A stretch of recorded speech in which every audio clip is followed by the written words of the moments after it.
دوستو بگ سوچو میں خوش آمدید۔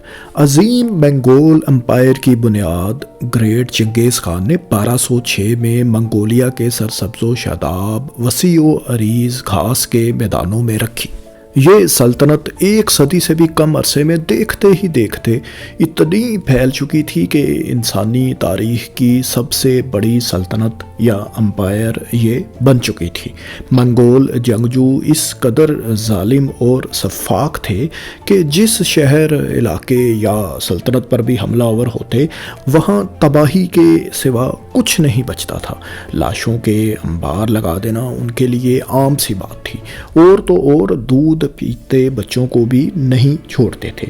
مشہور امریکی ایتھنوگرافر جیریمیہ کرٹن اپنی کتاب دی منگولز اے ہسٹری میں لکھتے ہیں کہ منگولوں نے ہر ایک چیز کو تباہ و برباد کیا، حتیٰ کہ کسی بھی علاقے کی بلیاں اور کتے بھی ان کے ظلم و ستم سے محفوظ نہیں رہے۔ ان کے منظم جنگی حربوں سے بھرپور اور پوری طاقت سے کیے جانے والے حملوں کی ہولناکیوں کا خوف ہی تھا جو نسبتاً چھوٹی ریاستوں کو ان کے سامنے بغیر جنگ کیے ہی گھٹنے ٹیکنے پر مجبور کر دیا کرتا تھا۔ ان گریٹ واریئرز کی فتوحات کے قصے تو بے شمار ہیں، لیکن دوستو آج ہم اس شکست کے بارے میں جانیں گے جسے مورخین منگول ہسٹری کی سب سے بڑی شکست بھی مانتے ہیں۔ دوستو 1251 میں چنگیز خان کے پوتے مونکے خان نے منگول امپائر کے چوتھے گریٹ خان یا خاقان کا منصب سنبھالا۔ اس کے بعد انہوں نے اپنے بھائی کبلائی خان کو جنوب میں چین کی طرف، جبکہ ہلاکو خان کو پرشین سائڈ پر مہم جوئی کے لیے روانہ کر دیا۔ ہلاکو خان 1,00,000 سے زائد فوج لے کر اپنی مہم کے لیے روانہ ہوئے۔ وہ 1256 میں اسیسنز کو شکست دے کر پورے کے پورے ایران کو کنٹرول میں لے چکے تھے۔ اس کے بعد انہوں نے ایران میں الخانی سلطنت کی بنیاد بھی رکھی۔ اب ان کے سامنے اگلا ٹارگٹ تھا مسلمانوں کا عظیم شہر بغداد، جو اس وقت ایک بڑا اور انتہائی خوشحال شہر تھا اور یہی عباسی خلافت کا دارالخلافہ بھی تھا۔ ہلاکو خان نے اپنے بڑے بھائی کے حکم کے مطابق اس وقت کے عباسی خلیفہ معتصم باللہ کو اپنی اطاعت قبول کرنے کے پیغامات بھجوائے، جسے نہ صرف ٹھکرا دیا گیا بلکہ پیغام لے کر جانے والے سفیروں کے ساتھ بدسلوکی بھی کی گئی، اور میدان جنگ میں ہلاکو خان کا عباسی خلافت نے بھرپور مقابلہ کرنے کا فیصلہ کیا۔ یہ فیصلہ شاید ان کے لیے انتہائی غلط فیصلہ تھا، جسے وقت نے بعد میں ثابت بھی کیا۔ عباسی خلیفہ کے اس رویے سے ہلاکو خان کے صبر کا پیمانہ لبریز ہو گیا اور انہوں نے اب مسلمانوں کے اس عظیم شہر پر حملے کا فیصلہ کر لیا۔ نومبر 1257 میں ہلاکو خان اپنا کم و بیش 1,00,000 فوج کا لشکر لے کر حملہ کے لیے روانہ ہوئے۔ بعض اندازوں کے مطابق یہ لشکر بغداد پہنچنے تک 3,00,000 تک پہنچ چکا تھا، جبکہ اس کے مقابلے میں عباسی فوج کی تعداد 50 سے 60,000 کے لگ بھگ تھی۔ معتصم باللہ کو منگول لشکر کی ہولناکیوں کا اندازہ تھا، لہٰذا انہوں نے اس دوران کچھ بات چیت اور مذاکرات وغیرہ کی کوشش بھی کی، لیکن اب بہت دیر ہو چکی تھی۔ جنوری 1258 کو ہلاکو خان اپنے لشکر کے ساتھ بغداد شہر کے دروازے تک پہنچ گئے اور حملہ کر دیا۔ اس حملے میں جو ہوا وہ تاریخ کا حصہ ہے۔ ہلاکو خان نے اپنی فوج کو ہدایات دے رکھی تھی کہ وہ جس کی چاہیں عزت لوٹیں، جس کا چاہیں سر قلم کر دیں، البتہ عیسائیوں اور یہودیوں کو امان تھی، اور پھر ایسا ہی ہوا۔ منگولوں نے شہر میں قتل عام کیا۔ مختلف اندازوں کے مطابق 8,00,000 سے لے کر 20,00,000 تک افراد ہلاکو خان کے انتقام کا نشانہ اس جنگ میں بنے۔ شہر میں لاشیں اس قدر زیادہ تھی کہ انہیں دفن کرنا بھی مسئلہ بن گیا تھا۔ قتل عام کے بعد بغداد شہر کو آگ لگا دی گئی۔ شاندار عمارتیں، محلات، مساجد، مقبرے اور کتب خانوں کو تباہ کر دیا گیا۔ منگولوں نے اس دوران عظیم لائبریری بیت الحکمہ میں بھی لاکھوں کتابیں یا تو جلا ڈالیں یا انہیں دریائے دجلہ میں بہا دیا۔ عباسی خلیفہ معتصم باللہ بھی اس انتقام کا شکار ہوئے اور منگولوں کے ہاتھ چڑھ کر جاں بحق ہو گئے۔ دوستو اس پسپائی کے بعد مسلمانوں کا مرکز بغداد کی بجائے موجودہ مصر کا دارالحکومت قاہرہ بن گیا جہاں اس وقت مملوک سلطنت کی حکومت تھی۔ ہلاکو خان نے صرف اتنے پر ہی اکتفا نہیں کیا بلکہ اب ان کی توجہ کا مرکز شام تھا۔ لیونٹ ریجن کے چند ساحلی علاقوں کے علاوہ اب بھی ایک بڑا حصہ ایوبی سلطنت کے کنٹرول میں تھا جو مملوکوں سے شکست اور مصر ہاتھ سے نکل جانے کے بعد ظاہر ہے اب ایک کمزور سلطنت تھی۔ ایوبی سلطنت کے حکمران ناصر الدین یوسف کو اپنی کمزوری کا احساس تھا، لہٰذا انہوں نے ہلاکو خان کو خراج دینے کی آفر بھی کی، لیکن ہلاکو خان کو اب اس میں دلچسپی نہیں تھی، وہ صرف اس علاقے کو فتح کرنا چاہتے تھے۔ ہلاکو خان کی افواج میں اب جارجین، آرمینین اور کروسیڈر ریاستوں کی آرمیز بھی شامل ہو چکی تھیں۔ جنوری 1260 میں منگولوں نے الیپو یعنی حلب شہر کا محاصرہ کیا اور اس کا حال بھی بغداد جیسا ہی کیا۔ اس تباہ حالی کو دیکھتے ہوئے دمشق اور حمص کی افواج نے خود ہی ہتھیار ڈال کر اپنے آپ کو تباہی سے بچایا، لیکن ایوبی سلطنت میں اس وقت کچھ ایسے کمانڈرز تھے جو منگول لشکر کا مقابلہ کرنا چاہتے تھے۔ انہی میں سے ایک کمانڈر رکن الدین بابرس بھی تھے۔ وہ دمشق سے نکل کر مصر میں سیف الدین قطز کی فوج میں شامل ہو گئے۔ دمشق فتح کرنے کے بعد اب ہلاکو خان کا اگلا ٹارگٹ مصر کی مملوک حکومت تھی۔ عین ممکن تھا کہ وہ مملوک سلطنت کے خلاف مصر کی مہم پر روانہ ہو جاتے، لیکن انہیں ایک ایسی خبر ملی جس کے بعد منگولوں کی اس خطے میں مشرق وسطیٰ میں مزید پیش قدمی رک گئی۔ خبر یہ تھی کہ ہلاکو خان کے بڑے بھائی مونکے خان جو دی گریٹ خان بھی تھے، ان کی چائنیز سانگ ڈائنیسٹی کے خلاف مہم کے دوران ہلاکت ہو گئی تھی۔ مونکے خان کے انتقال کے بعد جانشینی کے لیے ان کے دو بھائیوں ایرک بوک اور قبلائے خان کے درمیان منگولیا میں خانہ جنگی کا آغاز ہو گیا تھا۔ اس کے ساتھ ہی اس عظیم الشان امپائر میں جاری تمام بڑی مہمات کا سلسلہ ظاہر ہے رک گیا۔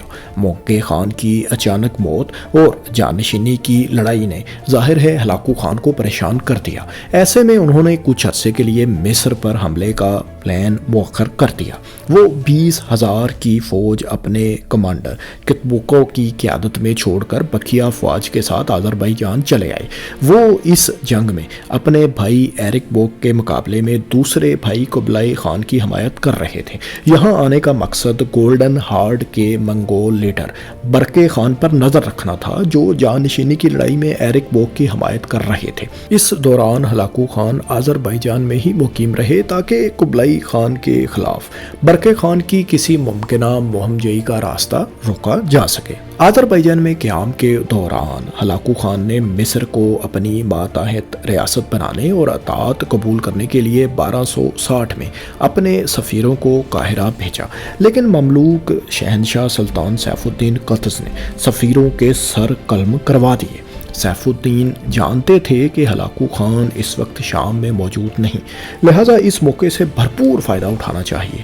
اس کے ساتھ ہی وہ پہل کرتے ہوئے اپنا لشکر لے کر صحرائے سینا سے ہوتے ہوئے فلسطین کی سرزمین تک پہنچ گئے۔ اس پیش قدمی کے دوران انہوں نے غزہ میں منگول کیمپس کو بھی تباہ کیا۔ اس کامیابی کے بعد دمشق کے شہریوں نے بھی منگولوں کے خلاف بغاوت کر دی۔ اس بغاوت کو تو منگول کمانڈر کتبوکا نے بہرحال کچل ڈالا۔ پھر وہ جنوب کی طرف مملوک لشکر کے ساتھ دو ہاتھ کرنے کے لیے آگے بڑھنے لگے۔